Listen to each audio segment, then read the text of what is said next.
for those, I was kind of giving everybody that was joining a prep on the conversation, and for those that are joining via podcast, because we're going to record this for you all for the podcast, we're going to talk a little bit about concepts that ladder up to our favorite thing to talk about: self-abandonment, dependency, right? Showing up as our most authentic self in relationship. What does that look like? Mm-hmm. So to kick off this week's conversation around this, I posted a few questions, right, as did you, and got some responses, like usual, that didn't surprise me. So one of the questions I actually posed this week, was around, do you find it hard to speak up or communicate if you know it's going to upset the other person, rock the boat, create discomfort, right? And I got a resounding 76% of people said yes. Yeah. Which actually, well, it doesn't surprise me. That actually is a really high number. So what are your thoughts on that, Dené?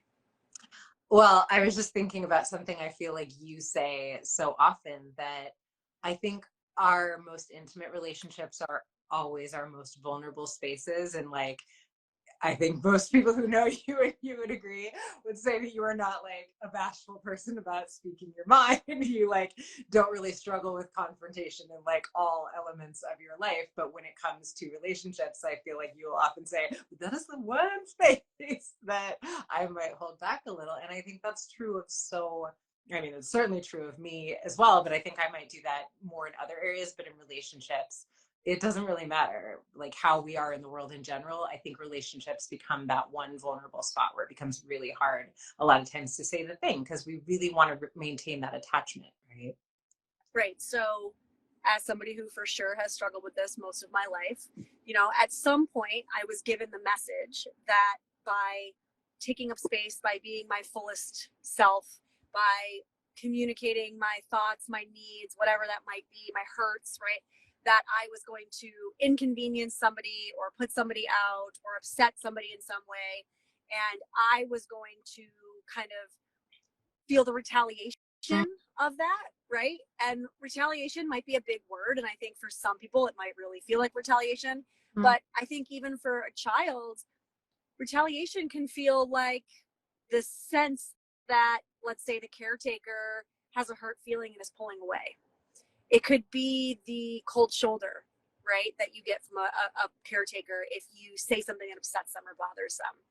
It could be the, whether direct or indirect, being told like, you're too much, you're so dramatic, you're so emotional, go away, go to your room until you've calmed down, right? All of these different ways of that message being given to us, the message is still the same, right? Like, we cannot speak up and be honest without somehow being retaliated against in some way. And so we learn really early on that I can't do that. It's not safe, right? Yeah.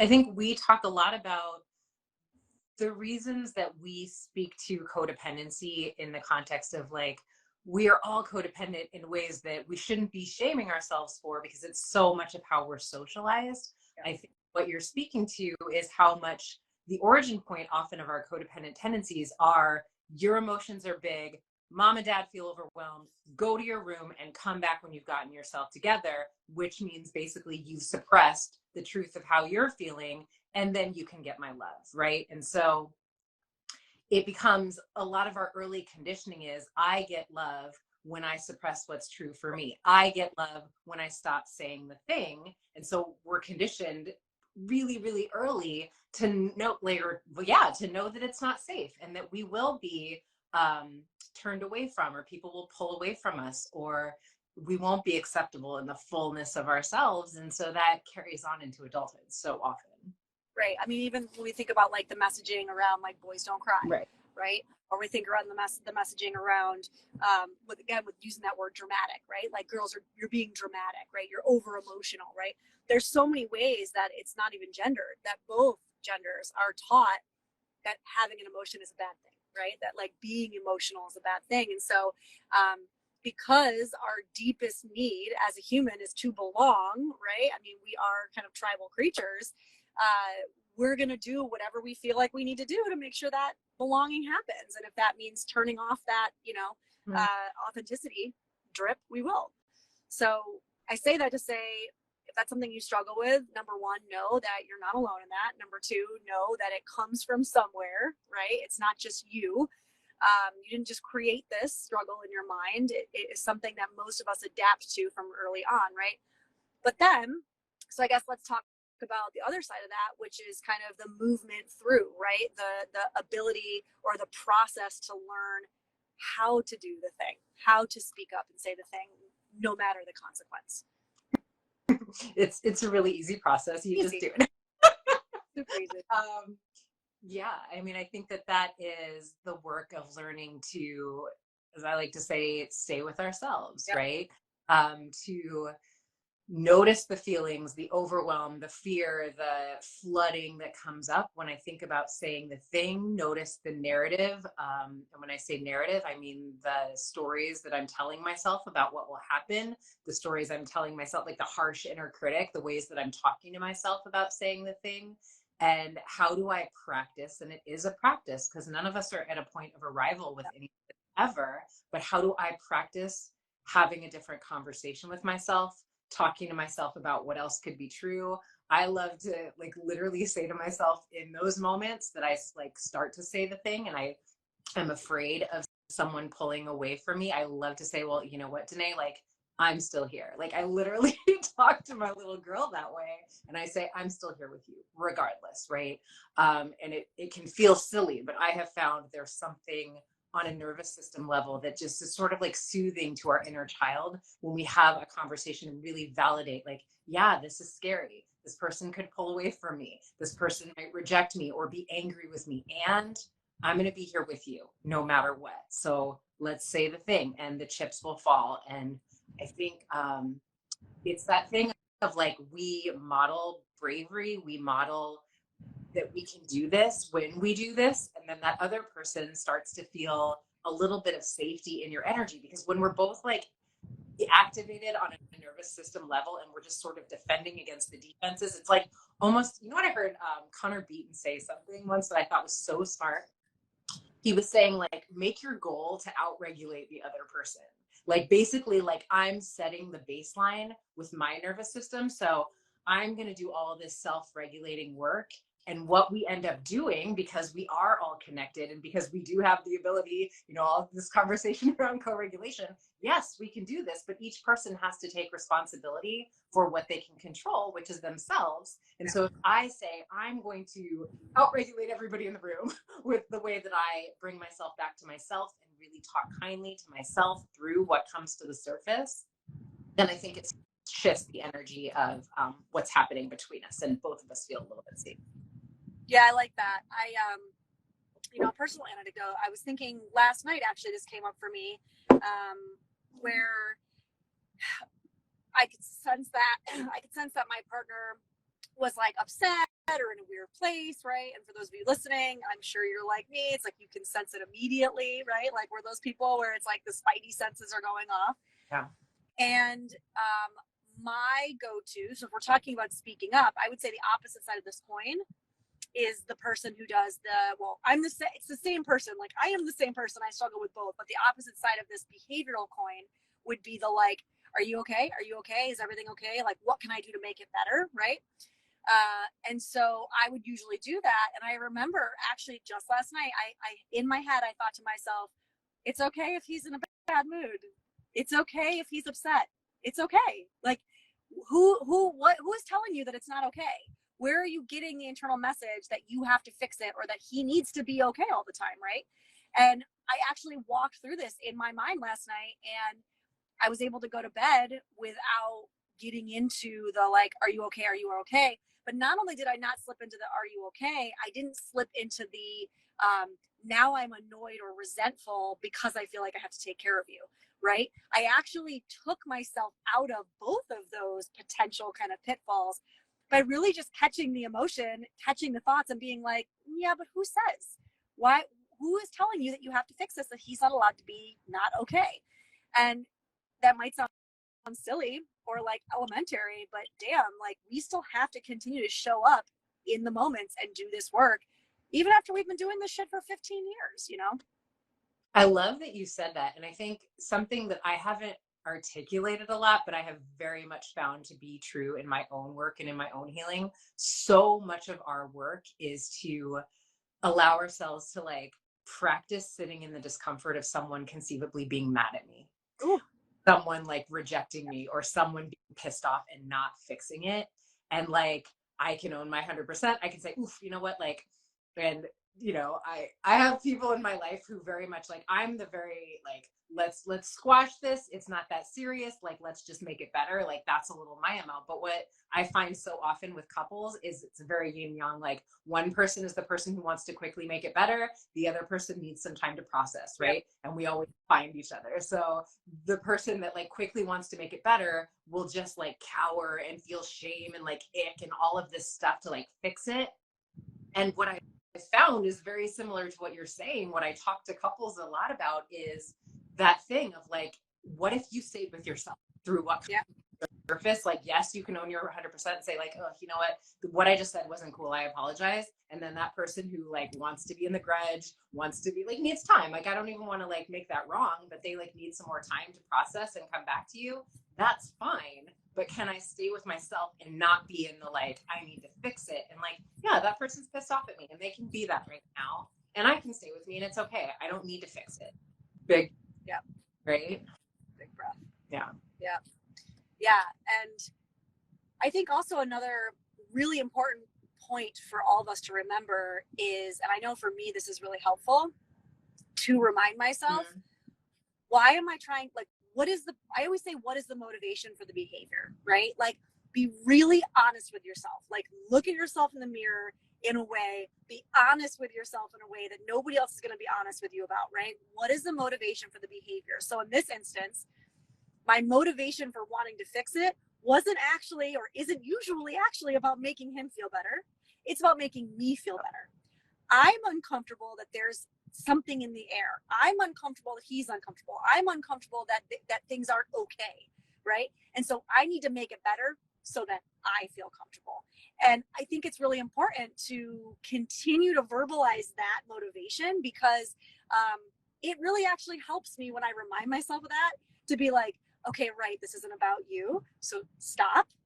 He's allowed to be in this place. You know, maybe this bad mood is good for him. Like, maybe he's working through something, and by me swooping in, I would actually disrupt that process, right? Like, who am I to say that he needs to be okay and that we need to be okay all the time, right? So I think a lot of times in this instance, like continuing to question your motivation for why you want to do the thing, why you want to jump in and do kind of the codependent behavior, really, is usually, for me at least, a really good way to kind of like hold myself accountable. Yeah. You know, I think what's underneath the desire, I find quite often, certainly with myself, and like, but what I'm watching a lot of times is like, there's a shame in the like, you know, the conditioned limiting belief or false belief that I have to be perfect in order to be worthy of people's love.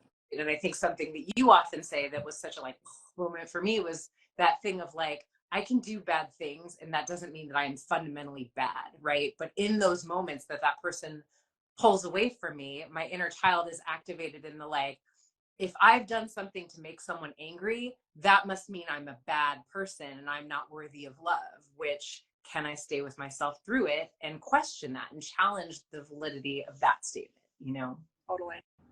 Yeah. So that was a big one.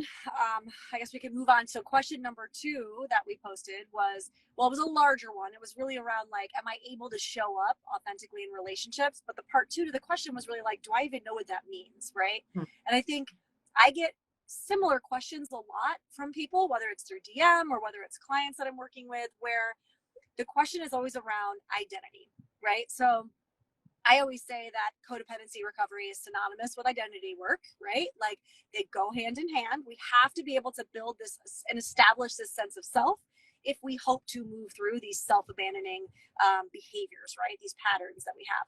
And so what does that mean? Being my authentic self, right? I would say that it's not some big concept that we have to be able to be like, I am this and my authentic version of myself looks like this and sounds like this.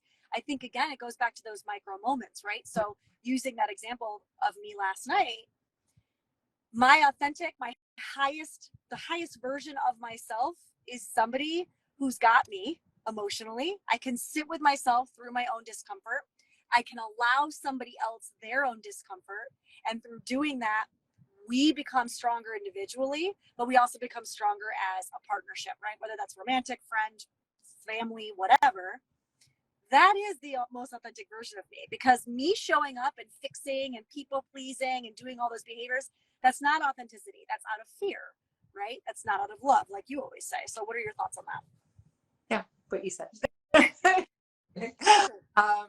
Yeah, I mean, to me, it becomes, who is the version of myself I would be if I weren't afraid, right? Like if I weren't afraid that this person would turn away from me, if I weren't afraid that I wouldn't fit in with the group, if I weren't, looking to some external source of truth to tell me who I need to be, who would I be then, right? And I think that's a moment to moment, breath to breath checking in, and we won't get it done. And it's never like, I don't think like we always talk about, there's no point of arrival with so much of this stuff. I think it's certainly like a muscle that we can build and we can show up more authentically more often. But I think, we will fall into patterns as long as we're breathing, where it's like, ooh, I feel myself want to tap dance for belonging. I feel myself like start to like, ooh, do they like me? And can I take a deep breath and notice that that's what I'm doing? And how would I show up in this moment if I weren't afraid, right? Like, how can I challenge the fear? But yeah, I mean, it's a very, like we always talk about, we are in that duality of like needing attachment, but also needing authenticity. And it isn't a problem that we solve. It's a dichotomy that we learn to manage throughout our lives. Like it's going to be there, but I think that's the work, is to continuously notice when we start to be in that space of acting from fear and bringing it back and be like, okay, and so what would love do in this moment? What would love say about this? Yeah, I love that. Yeah, and also I think that um, remembering that just because in one situation or one relationship you're able to do like what I did last night, which was like show up and be like, no, I'm gonna stay with myself and I'm gonna do the thing that I know like my highest self would do. Mm. Doesn't mean the next time I will, and that's okay. That doesn't mean that I've gone backwards. That doesn't mean that I somehow am, less authentic than I was a day ago. It just means, to your point, that this is a day by day, breath by breath process, and it's a lifelong process, right? Absolutely. And I will say though, when we do the thing like you described doing last night, we build trust in ourselves by staying with ourselves, by keeping the Yes. promises that we make to ourselves, and by doing things that make us respect who we are. So in that moment, I taught myself on a nervous system level, I'm okay when I don't fix the thing. I'm okay when I stay with myself. That is a little bit of the muscle memory that we're talking about. The more I do that, the more I become capable of doing that. And so, yes, it will, like the fear will come, but then it becomes like we're able to slay the dragon. Like I'm able to stay with myself through the fear. Whereas a lot of times, like, we would have given into the fear before, but then it's like we have these moments and then you wake up and you're like, I'm proud of myself for the way I handled that last night. Yeah, so this is somebody actually submitted a question through the live, and I think this is a good kind of segue, or it's part of the same conversation. But they said, I find the challenge to be knowing when to act and when to sit with the discomfort or sit with myself. Ah. What are your I thoughts? mean, it always comes back to fear and love, right? I like to talk, it's so funny because I talk a lot about masculine and feminine energetics. And so that's like the linear circular versions of ourselves, the like feeling versus the knowledge, like moving and action. And so it's will always be in the feminine space first, whether it's from a wounded space or a healthy space. And the feminine space is the feeling that comes up. So if we're in the space of like our wounded feminine energy, that will be the insecure, that will be the clinging, that will be the like, I'm not enough, this person can't love me, all of that, like the fear feelings, right?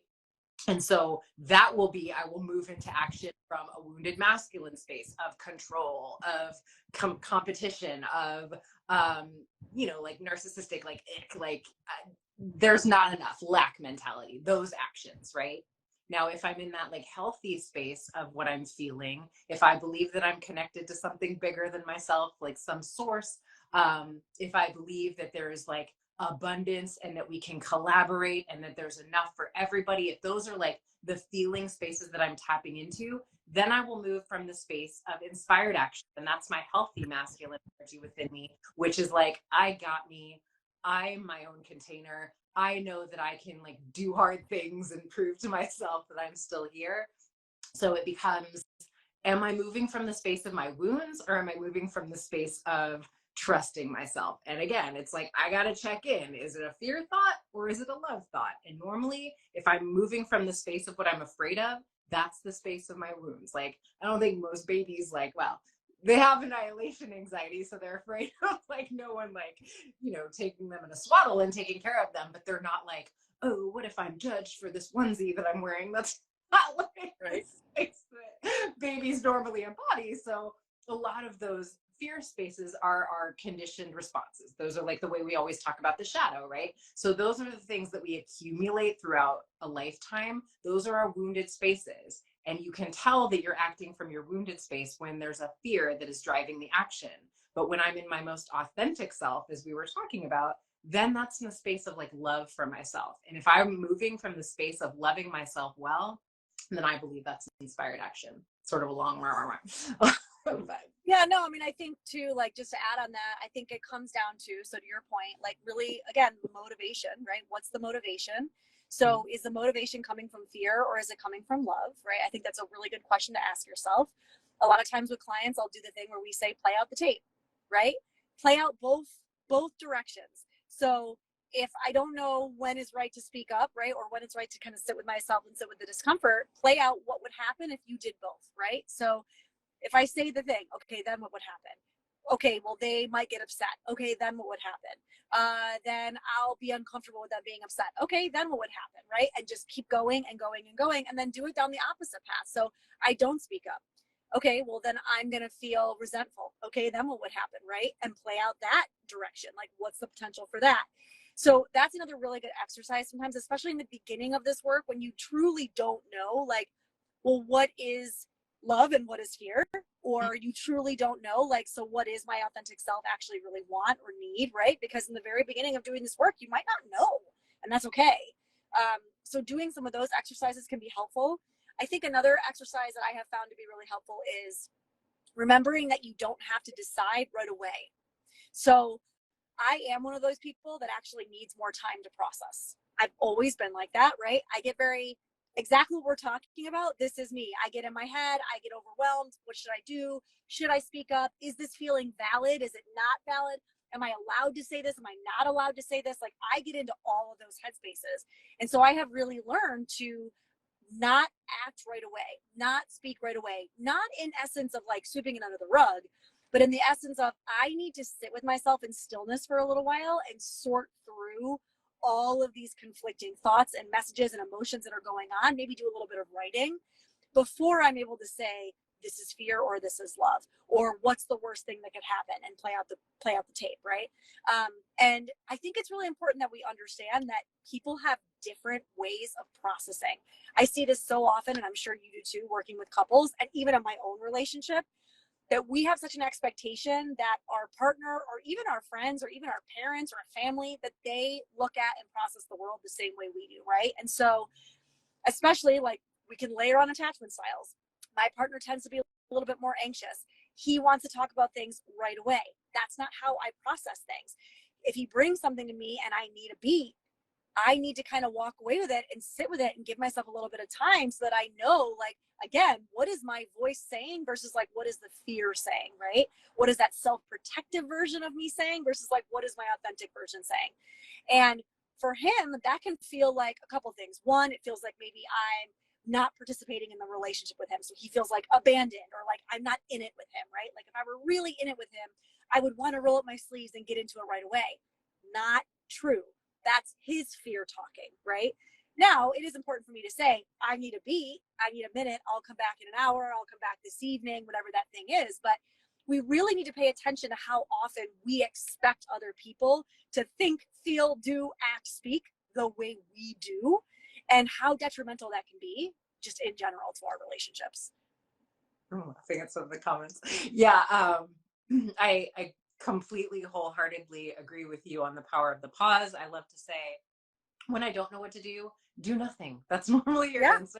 Is like, totally. there's no rush. A lot of times we are such a productivity obsessed culture that it's like whatever needs to be done needs to be done now. I think it's the opposite. I think that anything that is like the right answer does not need to be done immediately.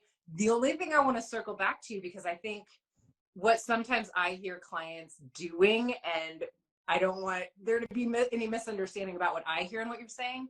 Playing the tape through is about like what I would do and not controlling other people. Because so often I feel like we get in the scripts in our head of like what another person can or should say or will say. And that can be another way that I feel like we get in that stagnant space of not trusting ourselves. But if they say this, I'll say like, and the point is, when Vanessa is saying like play the tape through, that's like what I will do no matter what. Like Right. the other person and their response is not relevant to what I will do to stay with myself. It's like that's an anxiety tool that Vanessa's speaking to, like what I will do no matter what another person does, because we can't actually control the script of how things are going to play out in an interaction between two people. But that becomes another thing that our anxiety wants to trick us into doing, right? They're going to say this and then I'm going to say no, but I will go through like what I will do to take care of myself regardless of what the other person says. Do you know what I mean? Yeah.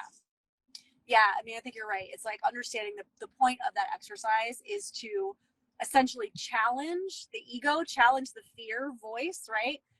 That's trying to tell you to do or not do something based on fear. So what you're doing is you're questioning that voice. Like, okay, so they stop talking to you. Then what will happen? Like, then what will you do? Right? Okay. Then what will you do? It's more about you use it as an exercise to challenge that fear-based voice in order to maybe back your way into what the voice of love might do or say, right? Because sometimes, well, not sometimes, always, our ego, our fear voice is louder because it's there for self-protection, right? Like as a species, we're here for a reason. We have really good, many really good processes that keep us safe, right? And protected. Unfortunately, they run rampant sometimes and don't usually go hand in hand with us being the highest version of ourselves. So sometimes we have to challenge them. And I think that, that technique is a way to do that. Absolutely. Yeah. So if y'all are listening, we just want to let you know.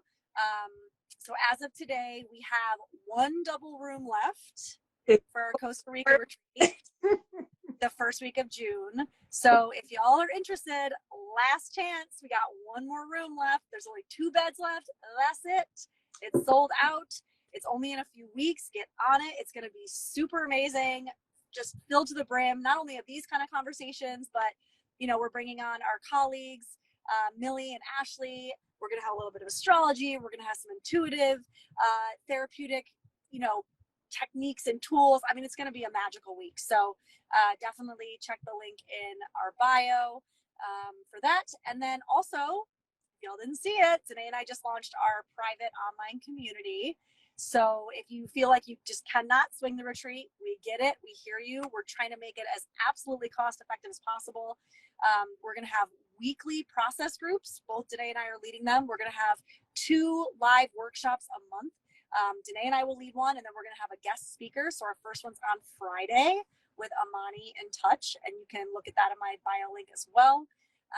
What am I missing? Anything? We have so many good things coming up and ways to connect and ways to do this work and have these conversations. And, It's called the Cheaper Than Therapy community. I feel like someone was asking, but I think with the podcast that we've been doing, God, has the podcast been going for like 3 years now? Almost, yeah. I was like, whoa.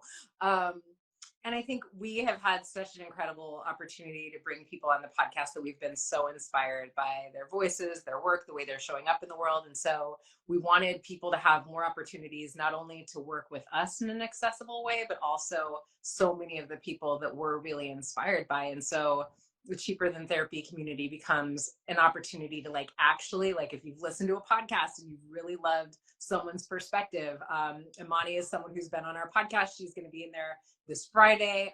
Next month, we have Jeremiah Latimo coming in, who's someone that we just really love his perspectives and his work. So we want you guys to have an opportunity to actually get in there and do some of this work with the people that we just think are so brilliant in the way they're showing up, right? Yep. And those workshops are going to be recorded for people who can't make them live. So whether you sign up as like a drop-in and you're not part of the community, or whether you're in the community, they're going to be available for you to watch. So for some reason, like time zone, issues or stuff like that, just know you'll have access to those after the fact. So either way, this year, there's lots of ways to work with you and I, and it's just kind of a deeper, kind of more integrated way. And we're going to keep bringing things to y'all because we want to engage more. We want to get off the socials and actually engage in a real way with community.